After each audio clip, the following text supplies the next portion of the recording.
Au-delà du réel, Histoire mystique, la chaîne qui vous fait découvrir les expériences extraordinaires et mystérieuses. Bien avant d'écouter cette histoire mystique, si vous êtes nouveau sur notre page, je vous invite à vous abonner, à commenter, à liker, à partager et à activer la cloche de notification pour ne rater aucune de nos émissions. Si vous avez des histoires à partager, contactez les numéros affichés à l'écran et envoyez votre histoire par notre vocale WhatsApp et nous la diffuserons sur notre page pour en faire profiter le plus grand nombre. N'oubliez pas que notre objectif est de sensibiliser et d'aider ceux qui nous regardent à éviter des situations similaires tout en offrant une chance aux témoins de trouver des solutions grâce aux réactions en commentaire. Écoutons donc cette histoire mystique et troublante. Bonsoir à toute la communauté au-delà du réel. Je suis là ce soir pour partager avec vous une histoire que ma grande sœur m'a racontée. Et l'histoire s'est répandue dans son église et on demande à chacun si quelqu'un a déjà vécu une histoire du genre ou bien a des conseils ou des apports à apporter par rapport à cette histoire. C'est l'histoire d'une jeune fille congolaise et l'histoire se passe au Congo. Et cette histoire a commencé en 2014 où la jeune fille a perdu, étant fille unique, elle a perdu sa maman qui est morte des suites d'une série de maladies. Donc elle s'est retrouvée seule avec son père et tout. Et quelques mois après l'enterrement de sa maman, elle a commencé par faire des rêves. Et les rêves étaient répétitifs et se multipliaient où elle se voyait souvent dans les plages, dans l'eau, où elle avait une agilité à nager, à respirer sous l'eau, des trucs vraiment bizarres qu'elle ne comprenait pas alors que elle n'avait pas l'habitude, elle ne savait même pas nager dans la vie réelle et tout. Donc, ça a commencé vraiment par l'inquiéter et tout. Elle a informé son père qui n'a pas taillé d'importance et qui lui disait, mais tu sais, c'est peut-être le décès de ta mère qui est en train de jouer sur toi et tout, apprends à te calmer, tout ça. Donc, c'était toujours répétitif, c'était les trucs d'eau, à la mer. Et c'était tout le temps ça, ses rêves qu'elle faisait. C'était chaque soir qu'elle se couchait. Et puis, un jour, elle était en classe de quatrième, elle est allée à l'école. Elle était dans une école où le primaire et le secondaire étaient mélangés.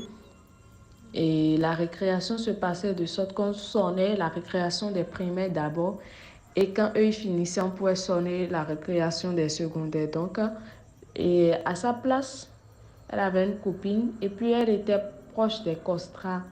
Et elle a vu deux petites filles qui jouaient et elles se sont approchées de leur costras. Et puis une l'a pointé du doigt, elle a dit à l'autre, regarde, c'est une sirène. Donc elle n'en revenait pas, elle était sidérée. Sa copine a tourné et puis se sont regardées. Et puis sa copine lui a demandé, mais qu'est-ce qui s'est passé de là? Elle a raconté ses rêves et tout ça à la copine. Elle a raconté les rêves.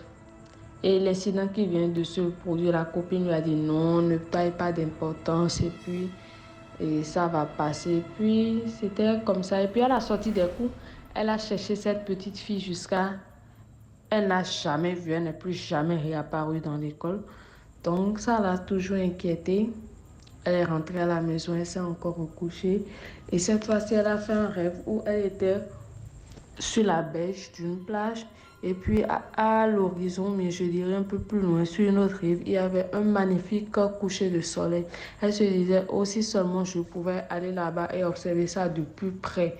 Et là apparaît un monsieur qui lui dit, mais oui, moi je peux t'accompagner là-bas. Et elle dit, mais moi je sais pas nager. Le monsieur dit, oui, t'as qu'à grimper sur mon dos, moi je sais nager. Pas, on ne sait pas par quelle alchimie il a convaincu, elle est montée sur son dos, c'est toujours dans le rêve. Et arrivé au beau milieu de la mer, le monsieur disparaît, la lâche. Et puis celle-ci se dit qu'elle est en train de se noyer. Elle crie, une voix lui dit dans l'eau, mais tu sais nager, c'est ton environnement, tu fais ce que tu veux. Mais elle ne croyait pas, elle criait. Et la voix lui a dit, ok, moi je te laisse, alors fais ce que tu veux. Et là, elle reprend ses esprits, elle commence par nager. C'était comme si elle avait fait ça toute sa vie. Elle atteint l'autre rive et elle s'assoit. Et quand elle s'assoit, elle regardait le coucher du soleil qui était très proche maintenant et qui était magnifique.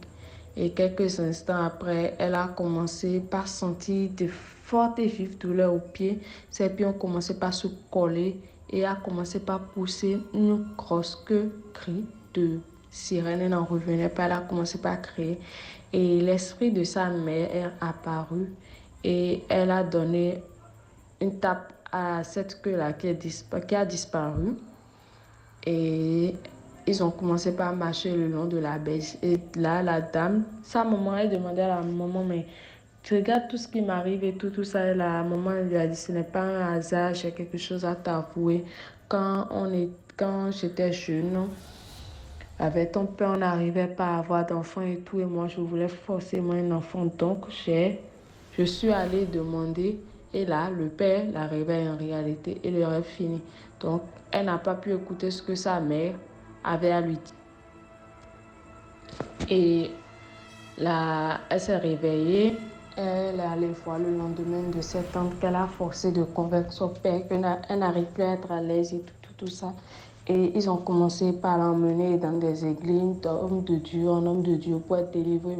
Tout ce que ces derniers font jusqu'à maintenant a été fouillé à l'échec.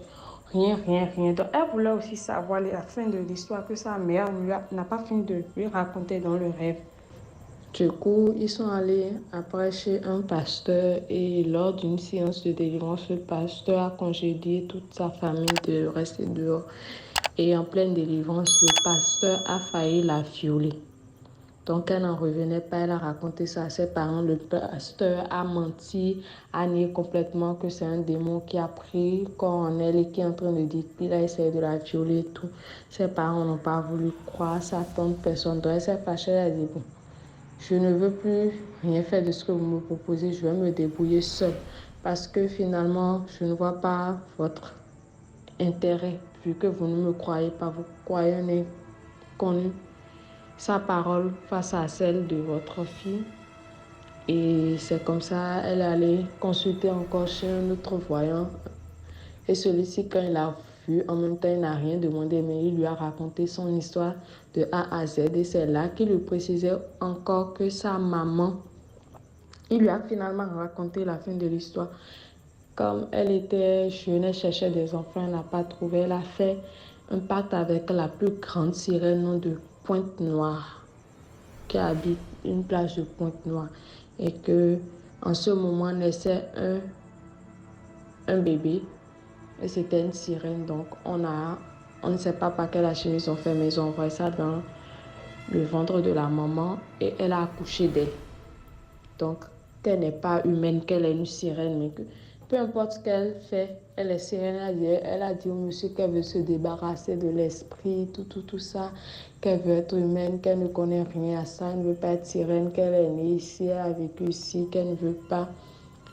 Et le monsieur a dit que lui ne peut pas faire grand-chose pour elle.